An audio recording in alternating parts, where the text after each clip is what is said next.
I'm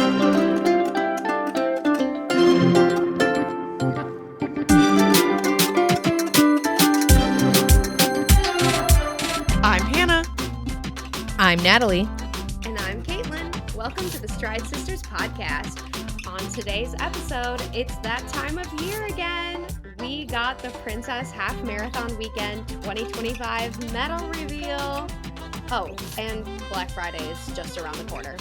And we're here to help you score the best deals for the runners in your life or on your own wish list. From our must-have gear and tech to fun surprises for every kind of runner, we've got you covered. We'll also be chatting about the most important gift of all, running shoes.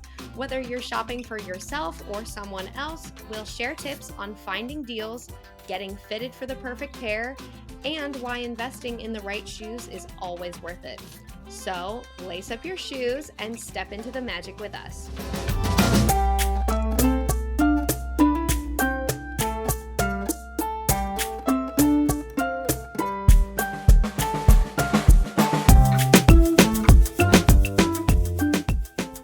I don't think I have a funny anecdote. I think we're all funny anecdoted out.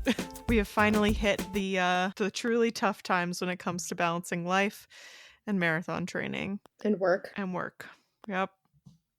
We are in, I don't even know what week of Galloway at this point. I think we can drink now. I think we're 21, but let me check Whoop, that. whoop. There's something to celebrate. Either way, this week you had 7-mile Magic Mile run. Hopefully that went well. But as a little training update, I did want to go ahead and give the listeners a follow-up on my 18-mile because last time we recorded, I hadn't quite done it yet. So it actually went pretty well. We started out of the trail that we like to go to for long runs, and I was feeling pretty great. I almost always forget that the first 3 miles are uphill and then wonder why I'm struggling so much to keep my heart rate down when I feel like I should be fine. And then when we hit mile 3 or 4, if you remember a few episodes back, I mentioned that we took on a hitchhiker during our 15-miler. And we saw said runner again on the trail. He gave us the update that he did complete the New York City Marathon. So, Yay. woo! Very happy for him. I stopped dead in my tracks, did a double take because I was pretty certain I knew who he was, but also do you want to shout at a stranger on a trail? Wasn't sure.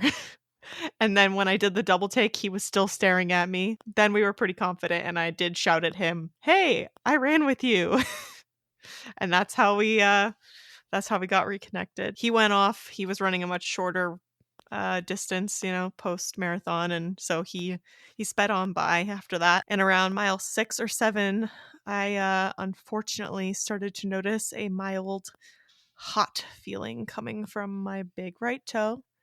If you've been listening for a while, you may recognize that as the location of our old friend, Bartholomew. And unfortunately, spoiler alert, I do have another blister in that spot. I would not say it's Bartholomew's little brother. In fact, I would say that it is Bartholomew's big sister because it is even worse than Bartholomew was, which is unfortunate. But at that point, I was only 2 or 3 miles away from the turnaround point for halfway, and it was out and back, so I was gonna have to run at least another 6 or 7 miles anyways.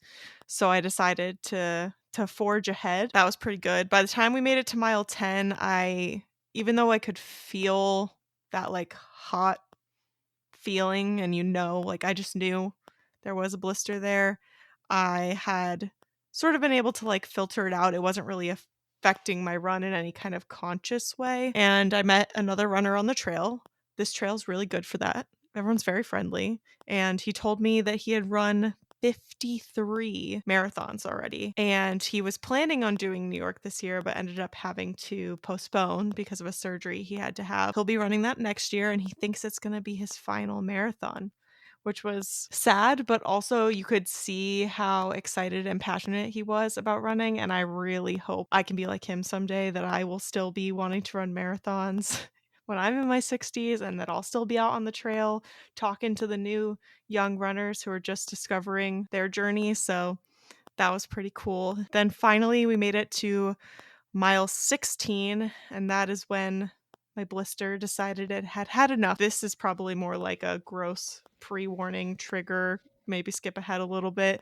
But at mile 16, my blister popped and it felt like a very like sharp pain that ran like up the side of my toe, and it scared me a lot. Like I stopped dead in my tracks. It freaked me out so much. I was sort of afraid to keep walking. I think I might have screamed or yelped a little bit. Ben was concerned. I like tried to walk a few steps and decided I don't know what to do. I need to talk to someone. I called Natalie Hit me. mid-run and was like, "Help me." And not in like a cute help me, but in a like I wasn't actually crying, but kind of like a very desperate help me. And Ben didn't know that I had called Natalie, so he then became concerned, and I had to tell him like, no, I'm not talking to you. And that was Move pretty funny. along. Yeah. And then Natalie helped me walk for the next maybe like half a mile or so. And weirdly enough, I don't know if it's because once the blister pops a little bit, it relieves the pressure or whatever, but like I kind of couldn't feel it anymore. And so then I finished out the run another like mile and a half talking to Natalie, talking about how disappointed I was that I got a blister, but how good I was feeling the whole run besides that. It was like a really weird, bittersweet mixed feeling when I finished the run and completed the 18 miles because obviously my foot was in pain and I knew it was not going to get better quickly, but at the same time I felt amazing. My fueling went really well. Like my heart rate stayed low the entire time. My pace was pretty consistent. You can definitely see in my splits when I had to stop for the blister, but the pace recovered right away. It also gave me confidence that if like something happens during marathon weekend that I probably have it in me to like keep pushing if I need to. Overall, it went really well even though I have a blister now. We did name it. Caitlin, do you want to tell the listeners what we named it, since you and Natalie both had such a helping hand in deciding the yes. naming and specifically the spelling? Of course, yes. So I suggested that we name this one Sydney, but we're going to spell it Sidney because it's only 2 letters off from Disney. It's a really deep, meaningful name. Welcoming a new one to the fam. Hopefully it is the last. I hope so. I'm pretty sure I've done a lot of thinking at this point, and I'm pretty sure the problem is because I've noticed a little bit of like either my toenail hurting or like something hurting on my right foot for the last couple of long runs, but nothing to this extent, always by mile 6. And I think the problem is that once I start going on these long runs, my feet are swelling a lot more than I thought they were or anticipated. Even with my increased electrolyte, your feet are still going to swell. And so I think what I need to do is go up at least a half, if not a whole size, to compensate for that, especially over Dopey, where we'll have already run for 3 days. So there will already be some wear and tear on the feet. But I'm going to the running store. I might need to put that off because right now my toe is kind of huge, wrapped up in bandages because of the blister. So out of curiosity, and this is maybe a little bit in our discussion for later in the episode, but when you say going up a half to a full size shoe, do you wear a same size dress shoe or like loafer, etc., as you do the Chicago is going to come out, okay? Or gym shoe. Yeah. Gym shoe. No, I already wear a slightly larger gym shoe, tennis shoe, running shoe, than a pair of Vans or like a cute sneaker, fashion sneaker or something. I like to have at least bare minimum my thumb's width of space, and that's kind of on the like I like a little bit more than that. When I was growing up, it was my dad's thumb. My dad's thumb was a lot bigger than mine. I just think as I get into these longer distances, it's not quite enough. I think I ran in a different shoe for my long runs for Chicago. So I think like this new shoe that I'm in, there's just a little bit of a learning curve. It's very comfortable otherwise. I just don't think it's quite the right size. Gotcha. I just was curious because I had this conversation with 2 or 3 other people this week. Oh, yeah. Because I'm the shoe guru. I have introduced some people to the idea of Fleet Feet and their foot scanner. And I had a couple people ask like, okay, like what's the size of your loafer versus your, running shoe? And mine are my running shoes are always a size bigger, like a full size. So my Fleet Feet scan, I actually looked it up this week. One, my left foot is almost an entire half size smaller than my right foot anyways, but they both scan at around 8.5, and I wear a 9.5 in most of my shoes, sometimes even a 10. We're definitely jumping ahead. If you want to hear shoe talk, stick around. Yeah, I guess I don't really have that much to say about training. It's happened this week. Great. No, it's been fine. Actually, given that I'm recovering from my 20, this is probably the shortest return to running I've had post 20 miler. So I just did my, Saturday, I did the 20, and then the following Tuesday, I did my run. I'm not saying it was pretty, but it happened. Not too bad. I'm recording this before we do the Magic Mile for the weekend. I have done a Magic Mile this training block so far, kind of, where I did a Magic half mile before we left for Wine and Dine. And I did a half mile because I thought I was going to Yak and Yeti. So I decided it was time to be a half mile because the goo almost came right back up, and it was a salted lime, so we don't waste those. I thought I was going to Yak and Yeti, so about halfway through that lap, I was like, yeah, this will be a half mile, because it was just as really a trial run. But it actually was interesting that, of course, your new drinking game, everybody, or you should make sure you've fueled, electrolyted, whatever, if you're listening on a run, is when I bring up that Nebraska's windy, you take a drink or a salt tab. I don't know, a shot even. I don't know. I don't know what you do when you run, but it was, I think that day it was just 16-mile-an-hour winds. So it definitely did affect things. Actually, it ended up calculating out to just about as fast of a Magic Mile as I ran last December, which was the last time I did one. So I'll be curious to see.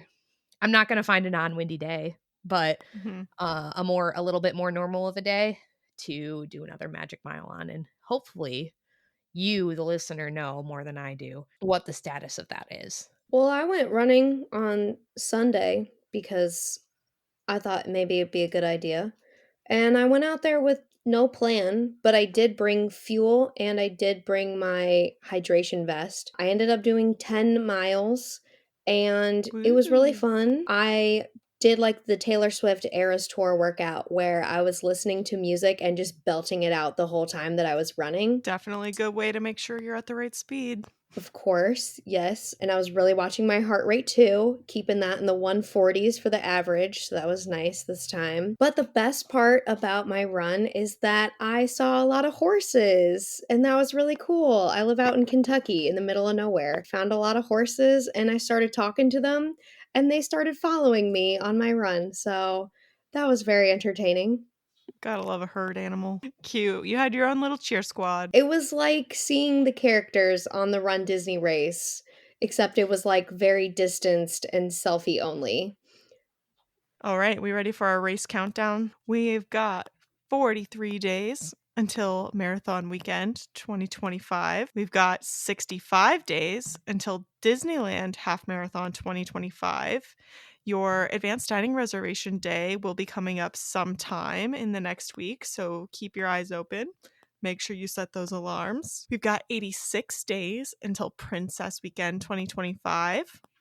We've got 128 days until Springtime Surprise Weekend 2025. And we've got 282 days until Disneyland Halloween Half Marathon 2025.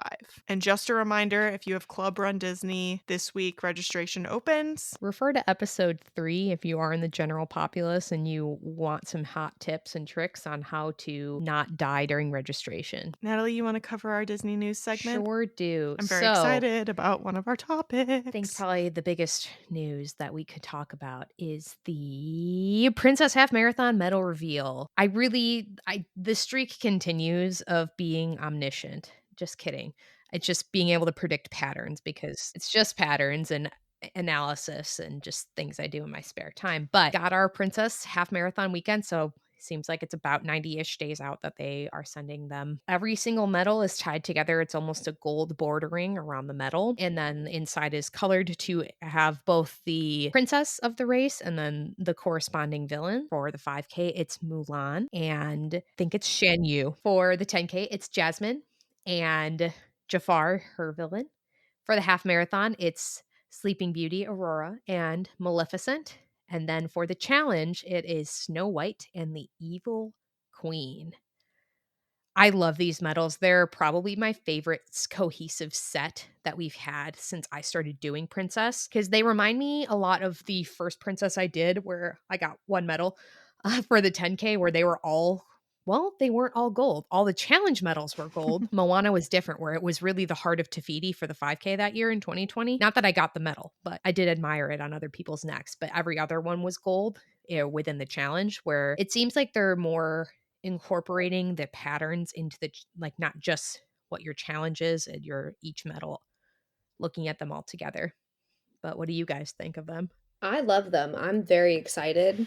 Also, I've never had a whole race weekend where I do all 3 of the races. I'm really excited to get that stack of 4 of them, but I'm also extra excited because this is gonna be Austin's first Run Disney race ever. Your own prince. Woo! Yeah. No, he's a king. Are you kidding? I'm sorry, yes.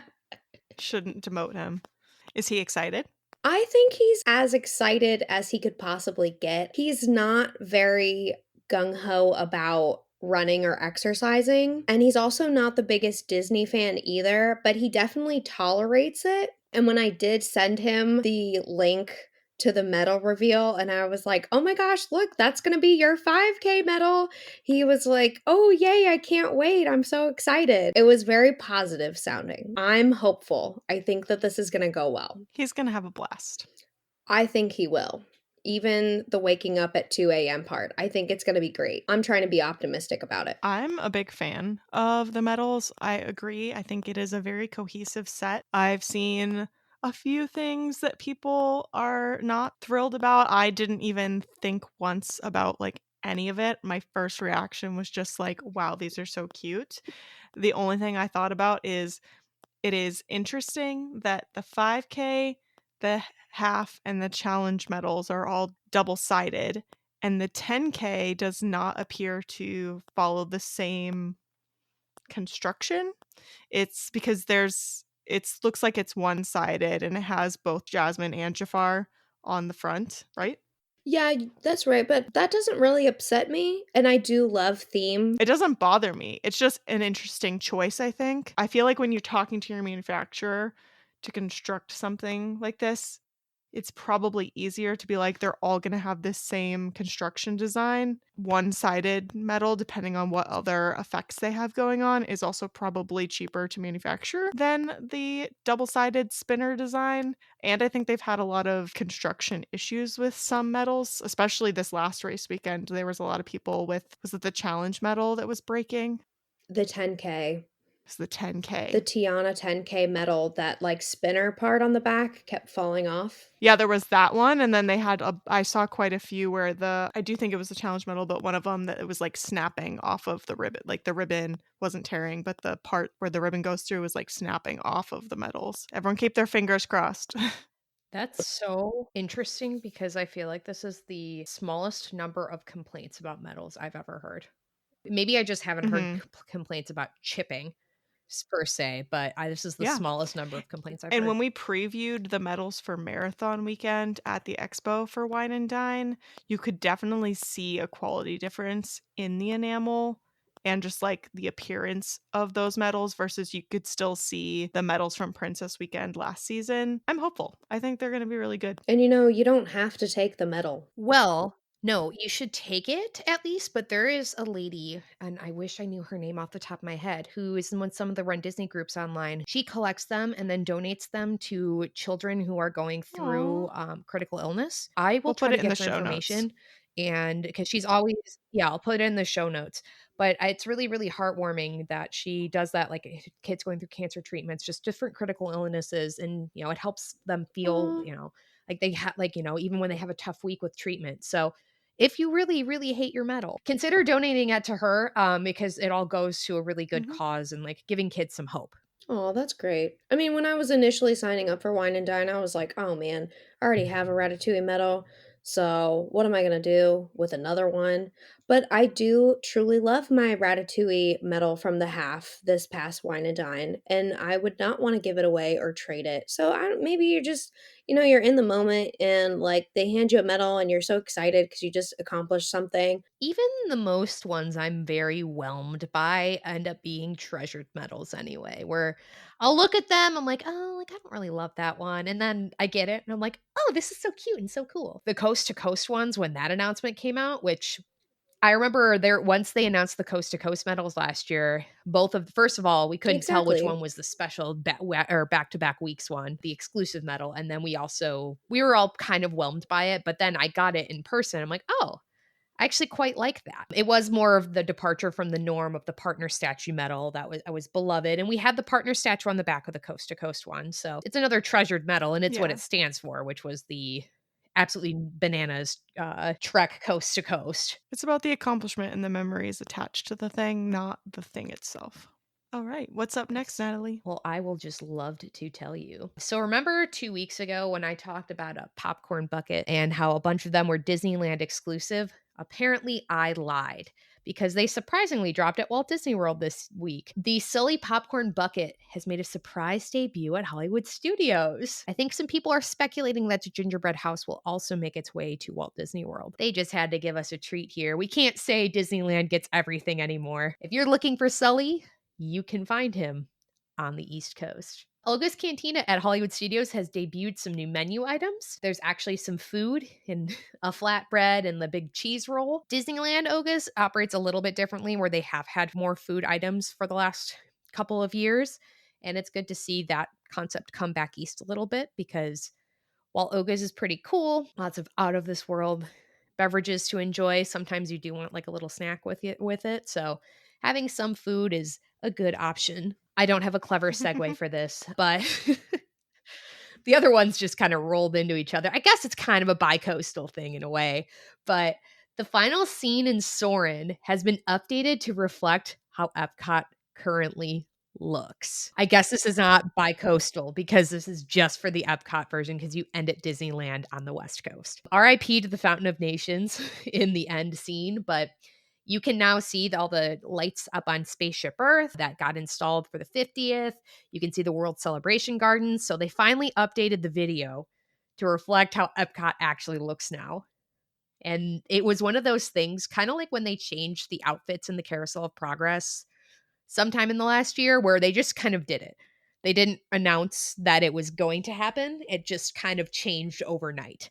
So it's been kind of interesting to see people go, wait a minute, it looks different. Next on the news, the golden statues around Walt Disney World are getting little signs on how to gesture to activate them. Ooh. So little instructions, because sometimes you don't know. It's like the sneaky ones, right? Where you don't know, or it's like, what did I just buzz? Like always when I walk by Winnie the Pooh in the Magic Kingdom. Caitlin and I were constantly saying that when we were there at Wine and Dine with you. We're like, we just buzzed. Why did we just buzz? And you're like, because there's a golden statue over there. It's like a Boo's up there, or the orange bird's back there. Those are the sneaky. The ones in Magic Kingdom are the sneakiest, because they have them in different spots. The only one that I still need from Hollywood Studios is Edna Mode, and I have walked past Edna Mode's golden statue so many times. I just need this one last golden statue, and I don't know how to get Edna Mode. That's kind of on brand. Yeah.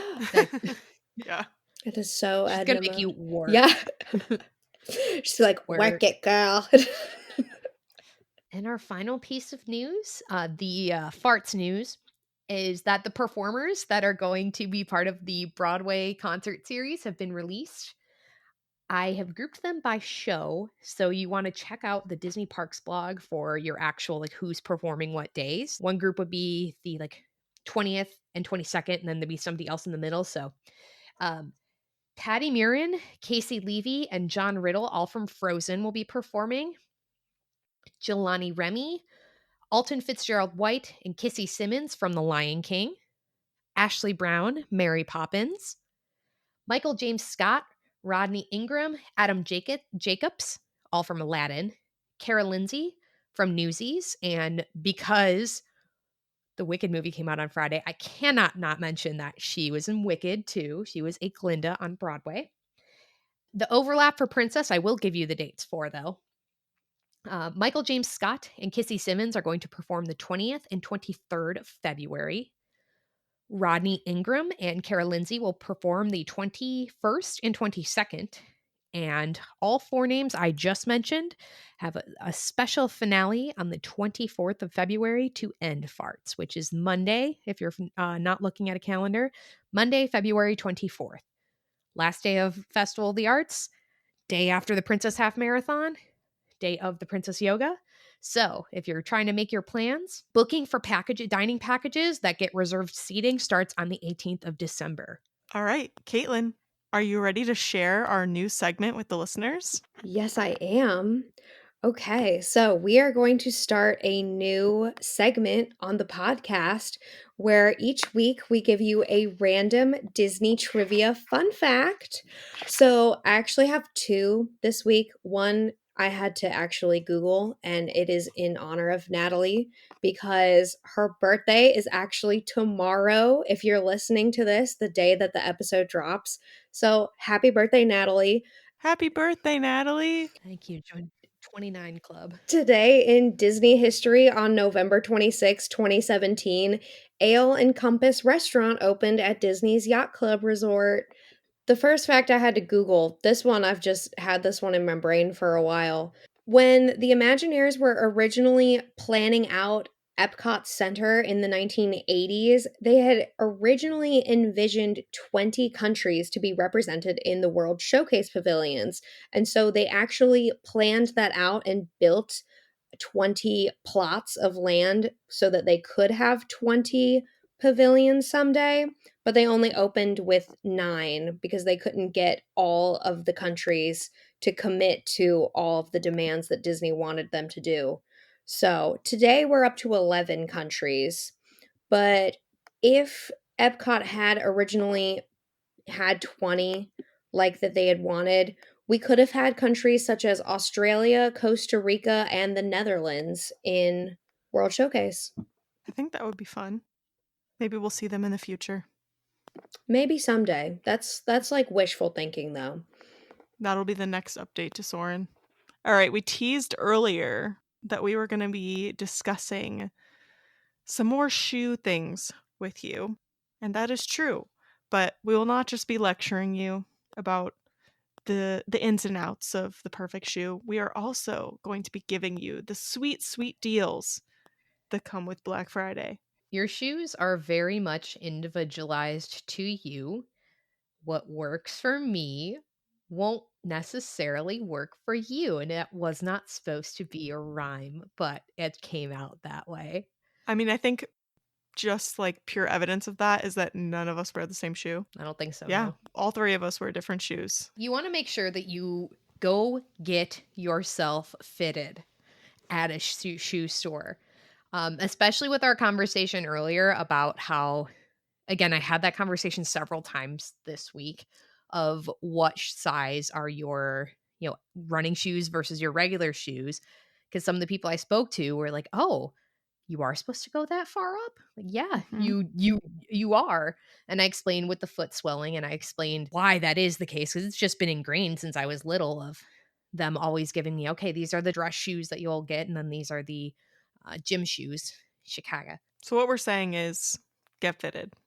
I know it's not always the answer you want to hear, especially since we're about to give you some sweet, sweet deals. But that doesn't mean you can't go into your local running store and figure out your size and then optimize with the deals. I actually had a coworker come up to me in the last couple weeks and ask about shoes. They're like, you have a running podcast. Tell me what shoes to buy. And I was like, can't do it. You're going to have to go to the running store and get sized and figure out like which model, shape, everything width is good for your foot. And he was like, come on, please just tell me, like, at least tell me some brands. And I was like, okay, I will tell you some popular brands, but I will not tell you. They make lots of different shoes. You still have to go and get sized. Like, cannot just randomly pick something on the internet and decide that's your shoe.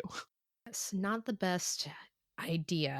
Yeah. I mean, you could get lucky. You might, I think that's what Caitlin has done once or twice. I may have gone onto the Brooks website and just ordered a pair of shoes. Brooks does at least have a quiz I did that take will the help you quiz, figure it out.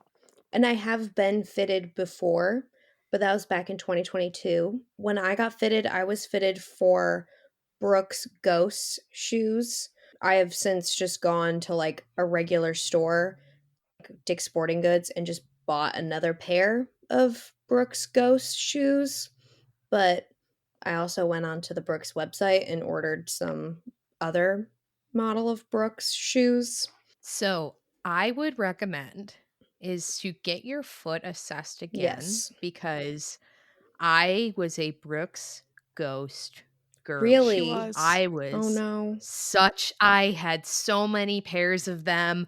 I probably had 5, 6, whatever. Not that I like in varying stages of Where? these ones are completely dead, like maybe yard work type of shoes. Okay.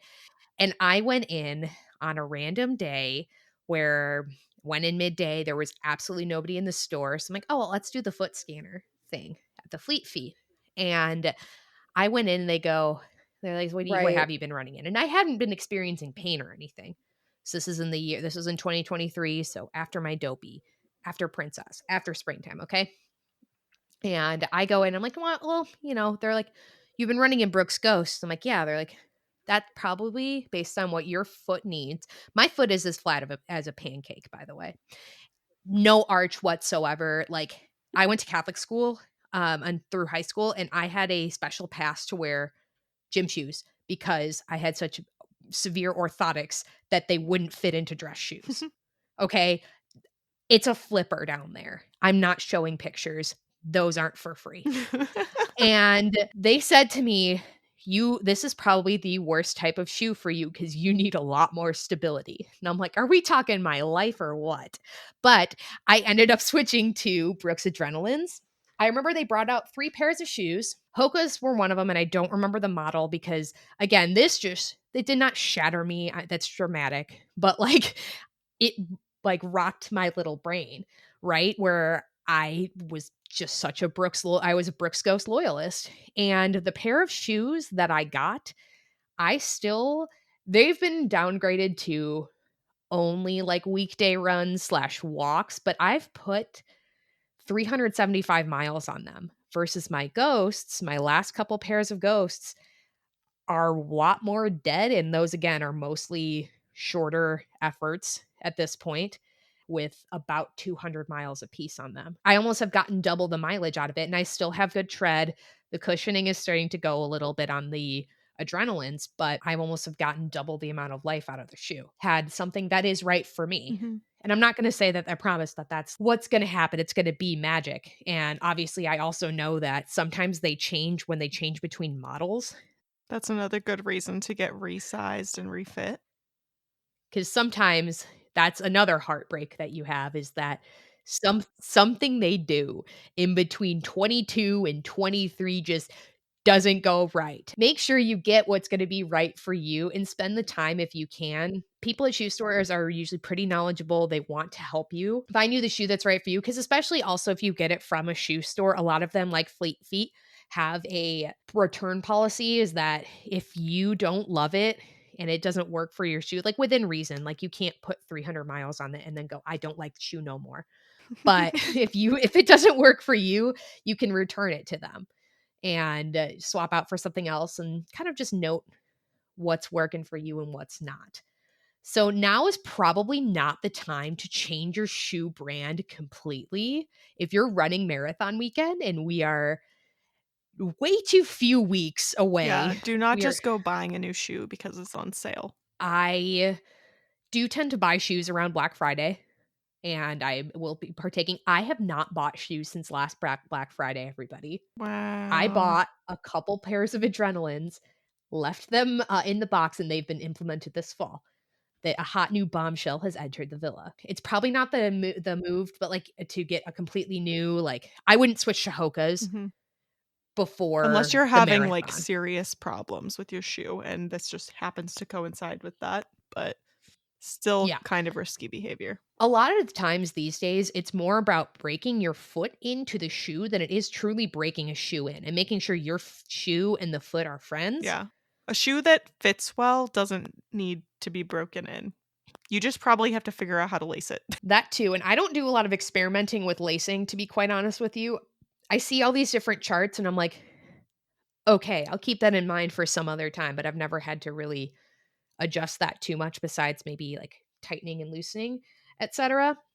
But there's a lot of times these days that you don't really have to break a shoe in. You really want to break. I'm not telling you to buy a new pair of shoes at the expo and run a marathon in them.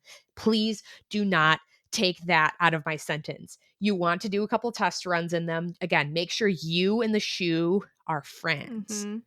Okay. Because also, even this is another reason not to do this right before a race, is even if it's the exact same model, the exact same colorway, each shoe can still have small differences from shoe to shoe, even though they're made with a machine and all this stuff. Like, have you ever looked at 2 size small shirts at the store and realized they're not exactly the same? Same thing with shoes. So don't go out with a brand new pair of shoes that you've never tested before for your marathon.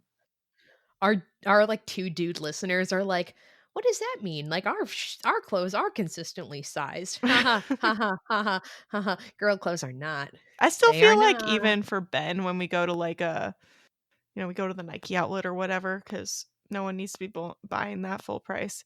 I think even their stuff, like graphic tees and stuff, still has some variation. They're just cutting all that stuff in one giant pile at the factory and then sewing it together. So, alrighty. We've talked a lot about Brooks, and there are quite a bit of sales going on with Brooks. First, before we get to those, I just want to put it out there, if you're a fan of their like holiday limited edition colorways and designs, those are out. They usually do a Thanksgiving one and a Christmas one, so there's a chance the Thanksgiving ones could be on sale or on their way out. And they've also got their Christmas ones out already. All right, so it looks like for most of the shoes that have recently come out with a new year, so we've got the Adrenaline GTS 23s, we've got the Launch 10s, the Launch GTS 10s, and the Catamount, which is a trail shoe. It's Catamount 3. I've never worn that one. Those are all currently $99.95. They are usually anywhere from about $110 to $140. So the percentage off varies, but they're all sitting at $99.95. And then we've also got the Caldera 7 at $119.95, normally $150. The Hyperion Elite 4, which is more of like a race shoe. If you've ever seen like a Super Stack crazy race shoe, that's sort of Brooks' version of that. It's normally a $250 shoe, currently on sale for $149.95. And then they have a ton of apparel that's on sale, apparel, accessories, and stuff, and that varies anywhere from 25% to 35% for Black Friday. Resisting the urge to go right to the Brooks website for some GTA for Adrenalines right now. I'm like, well, I'll do that later. You know, they do have another model of Adrenalines, the what is it called? Adrenaline GTS 23 GX, and they're totally rainproof and waterproof. I was really looking into those because last marathon weekend I did not participate in that, but you know, that one was very rainy. So sure was. Yeah, Natalie had to live through that. But I was kind of thinking, what if the same thing happens again? Do I want totally rainproof, waterproof Brooks? I cannot speak to that. I have definitely heard mixed things from people. Like, I have a few friends who do more like ultra distance, and I do think people, when they get into that distance, have a lot of tips and tricks for rain because you're more likely to encounter wetness, I guess. But the only like whenever I've had like a waterproof pair of shoes or hiking boots or something like that, the only thing I've noticed is I think my foot gets sweatier because of the waterproofing. So that's definitely something you're going to want to try out and see if it works for you. I'm just definitely nervous for the rain for marathon weekend. Yeah, well, it might happen. You never know. And it might happen completely by surprise, where you think it's all done from the day before and you're going into Magic Kingdom and you're like, what is this? Oh my gosh. Good times. Actually, I mean, it was fine. You have to just accept the suck at a certain point of, I think that my absolutely nasty 20 last year prepared me for you accept the suck. Mm-hmm. And I was like, I guess I'm just going to be wet. Yeah. Ben and I had a 15 when we were training for Chicago that we got completely dumped on, and we ran for another 3 to 5 miles, I think. After that, it was definitely not pleasant. My shoes were squishing and a squashing, and we did end up opting to cut the run short just because we decided it wasn't worth getting a blister at that point when we were still so deep into training. But I think if it had been a race, we just would have pushed through. It's definitely not the most fun experience. Yeah, imagine Cone Alley, but it's also gigantic puddles everywhere. Good times. It was fine, but I remember I was like at a certain point, I'm like, well, my foot's not getting any drier. Might as well just step in it so I can run around these people. I think I dried out eventually. All right. Hoka also has some good deals going on. They have a 20% off on all the shoes that they have on sale. I'm going to list out a few of those for you. So we've got the Bondi 8, the Arahi 7, the Clifton LS and the Clifton L, the Mach 6, the Rincon 4, and a variety of their Aura recovery shoes are also on sale. And then again, similar to Brooks with Hoka, their apparel and accessories and such, it also kind of varies depending on the item. There's not even really consistency among like all shirts are the same percentage. It's just sort of all over the board. We did look at some other shoes. I believe there are some Adidas or Adidas shoe deals as well. I don't have a lot of details with them.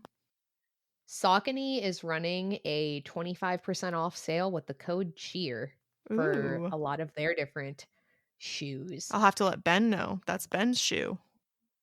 That's my super shoe, is a Saucony. So if I still have miles left on mine. So like I don't need a new pair, but like, I don't know. What's the harm in looking? That's a dangerous game to play right there. That's such a dangerous game to play. I know better. All right, now we're going to get into more of like the bits and bobs of kit and things you might want to have with you on your run. So KT tape has a sale. I know all three of us use that. So if you want 25% off of your order plus a free KT tape health pain relief gel, when you spend $100 or more, you just do that, put the gel in your cart, and it automatically takes it off at checkout. You don't need a code or anything. So if you need to stock up for like a year, or if you want to put KT tape in all of your friends' stockings, there you go. Socks, there's Features is what I wear, and they're running a sale as well. 20% off site-wide, plus up to 25% off on some of their bundles. So they have a lot of options for socks. And then I looked up Belega. That's what you like, Natalie, right? I do Features and Belega, but I've had some good. I'm not that superstitious, I swear. But I end up wearing a pair of Belegas that Mr. Natalie gets me for Christmas because this Dobby wants a sock for the marathons. And it's, again, 2 nickels, happened twice where I've had good luck with that. But yes, I wear both Belegas and Features. I like nice and cushioned ones. Yes. So with Belega, they don't have a specific sale going on across their site. However, if you do bundle and get a few pairs, they do knock some off depending on how many you bundle together. I don't know if that's like holiday specific or if they always do that. I couldn't find much like holiday specific messaging going on for them. However, I have noticed that at like your local running store for Black Friday, it's very popular to do the like buy 3 get 1 free or something bundle. So if you don't see an online offer, definitely check out your local running store because they probably will have something going on with their socks.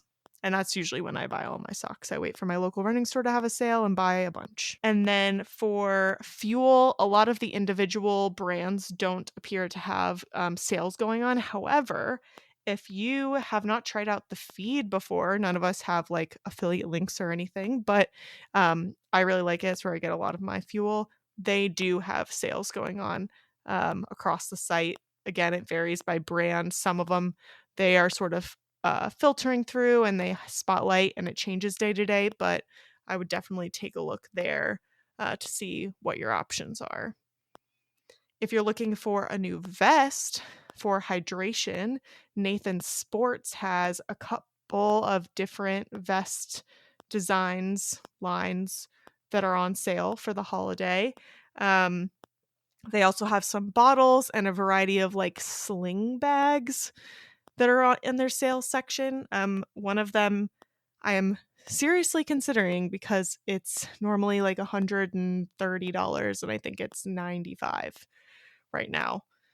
So if you were looking for either your first one or you've had your eye on one for a while, definitely take a peek and see what's out there. When it comes to tech, like running watches, Garmin has a lot of amazing deals on Amazon. Pretty much, I feel like every model out there has some kind of deal going on. So if you've been waiting to pull the trigger, or you think one of your loved ones might be waiting to pull the trigger for you, steer them there. A lot of different outlets also have sales, but it does seem like Amazon has the deepest cuts when it comes to running watches. REI also has sales going on. Most of the major retailers have some kind of discount. Hyperice, if you've ever, it's similar to Therabody. They do all the same stuff. They've got the percussion massage guns. They own Normatec. They make the boots, the very fancy boots everyone likes. They do not have a sale. However, they do have their outlet store. So basically it's similar to, someone bought something, they returned it because they didn't like it, but there's not actually anything wrong with the product. Just technically it's been opened. So they have their open box section in their outlet. So if you've ever been looking for something from them and you wanted to try it out, but it's too expensive or whatever, this might be your opportunity. Ben and I are big fans of their heat patches. They have like a little rechargeable square and then a adhesive that's reusable, and you can stick them on different parts of your body and then turn it on and it heats up that section. Ben really likes to use it on his knees and his quads and his calves when he gets like a weird pain or a niggle. They also do ice, and then they've got the percussion massage guns as well.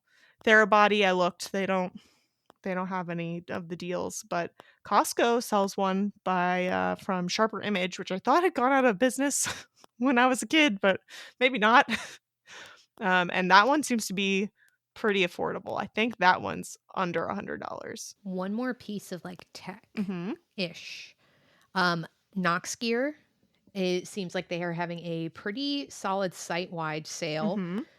For Black Friday. So those are different light up vests. I know Hannah and I both have Noxgear vests. Since I run nice and early in the morning, it's important for me to be visible. Mm-hmm. My little rave vest, but it seems like it's up to 40% off of a lot of their different products, Mm-hmm. including vests, lamps, etc. If you have a dog, they have a dog line. They have little vests for your best friend, and I have thought on many occasions to get one for Pepper when we go on walks, because that's actually when I wear my vest the most, is when we go out for late walks during the winter. One more piece of gear-ish, and you probably know this if you're part of Gooders Club, but they have some exclusive Black Friday deals that are available first to their club members. So check your emails. I'm going to laugh if I am part of their club and I just don't remember because there's a lot of emails that you get.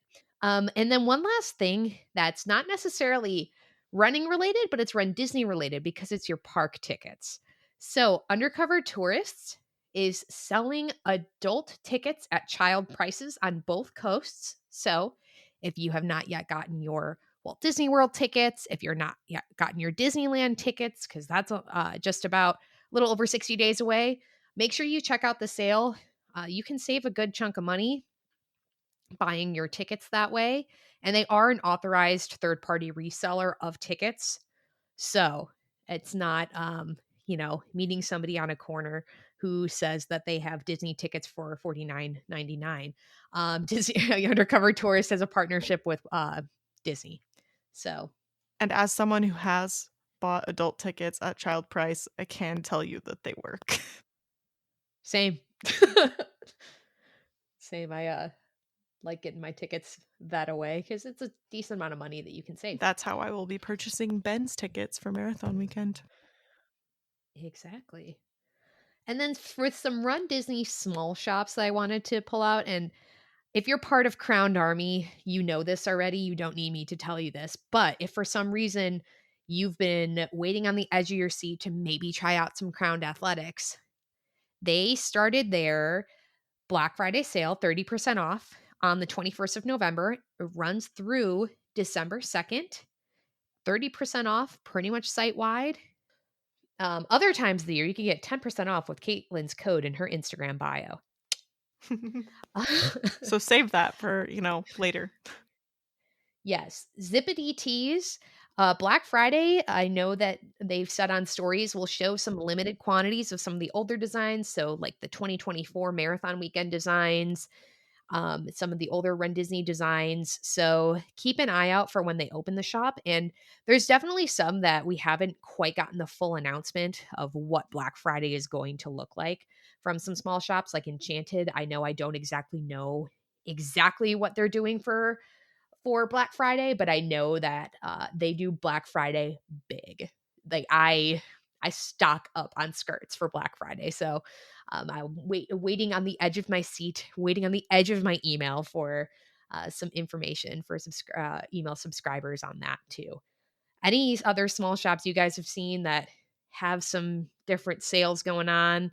There are a lot of small shops on Etsy, and Etsy will run discount codes, but I would keep in mind that sometimes those discount codes are put out by Etsy and some of them are put out by the shop. So just consciously. Yeah, there you go.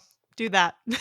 I do know there's a very cute shirt. I heard about this on the Rise and Run podcast on Etsy that says running makes me poo, and it has Pooh Bear on it. So, if you're looking for a joke gift, that might be a funny one. I actually saw that on Etsy while I was scrolling through Etsy the other night, and I did listen to the Rise and Run podcast when they dropped that episode. I thought it would be a very funny gift for Ben. I guess one more thing that I don't know if they're necessarily going to do a Black Friday sale. They have in the past, but for Dopey fans and actually just people traveling, the metal cases to hold your medals in, like during a park weekend. 2 Park Princesses, shout out to them because they're fantastic to work with. They're so nice and their products are beautiful. They are going to restock their different medal cases that can fit up to 7 medals. And they have a new Dopey one coming out. It will have come out by the time you hear this. And this is an audio podcast, so you can't see this, but we can maybe post a picture of me with my medal case of the one that I have. I have the Every Mile is Magic one. In pink, because they have it in blue as well. Yes, make it pink, make it blue. I also have a smaller one. I'm not sure if this one's restocking, but for 4 medals that I got sometime in the last year. I know I debuted it personally at Wine and Dine. And when I do a medal Monday at work, I bring them in the small one now, not the big one. It's great. But if you are doing a perfect season and you want a way to bring back your medals, you want to just tote your medals around safely throughout the parks, not stuffing them in socks, not stuffing them in reusable bags, these are fantastic ways to do so. Their jewelry is really cute too. Their little headbands. I don't have any of that yet. They also have princess ornaments right now. So if you're looking for a little princess magic on your tree or wherever you hang ornaments, then take a look. I have they usually do something for Black Friday that I just haven't seen quite an announcement yet because I lost my mind at the Dopey specific 7 travel medal case that I couldn't really even go any further. It's like, how did I miss that? And it is out for order now by the time you guys are hearing this. Looks super cute. So if you've been shop happy in the last period of time you've been listening to this and you're looking for what to get the runner in your life, or you're looking to treat yourself because your birthday just happens to fall 4 weeks before Christmas, weird, and you just feel like it's time to treat yourself, do it. There's lots of things out there. It's also a really good time for you to look for kind of your other deals of things to start to stack up on for a marathon weekend. Go through your closet, find throwaways for if it's cold or Mylar. I know I am down to my last Mylar, which is a Mylar I got from a race. So I like to have a Mylar and then toss it before you cross the start line. But different things like that, kind of see what you can do, because these next couple of weeks are really going to fly by. We only have, it's 6 weeks until marathon week in terms of the training plan. So we only have 5 full weeks of training left. So all that time's going to fly by. Keep in mind that shipping times may be a little bit delayed with the holidays. So try to do your stuff with getting that stuff together, your costume pieces, stuff like that. And guess what? This is a call out coming from inside the house, because guess who hasn't ordered much of her costumes yet? Me. I mean, obviously the base layer stuff I have, but different accessories for the 10K group costume. I have not bought anything for the 10K costume except for my state sign that we bought during some other big sale. I think it was during Prime Days, and even though we didn't get the states from Prime, they had a sale during Prime Day, and that's the only thing I've bought as well. So I have to paint that too. So keep that in mind if you're doing any crafting and you're not crafty. That you might have to, get that stuff together. It's for the best to, think now so that you're not doing my time-honored tradition of Amazoning something to your hotel room for race weekend. Happens not every time. I did not Amazon a single thing this for Wine and Dine. So proud. And we're proud of you too, Natalie. Yeah, I had things together. What a shock. But yeah, keep in mind, it's time to start getting some of that other stuff together. Make it a little easier on yourself. I know I get a little heat for the fact that I'm kind of a Grinch and I end up taking my Christmas tree down sometimes before I leave for the holidays, just because when I get back, it's all in on marathon prep. So I might not do it this year because I have more time, because marathon weekend is a little bit later. I probably actually won't do it this year, but I might. And also, yeah, I have more time. It's just that I know that otherwise then it won't come down till February, which for me, I just like having a little bit less chaos around. I don't know. We'll see.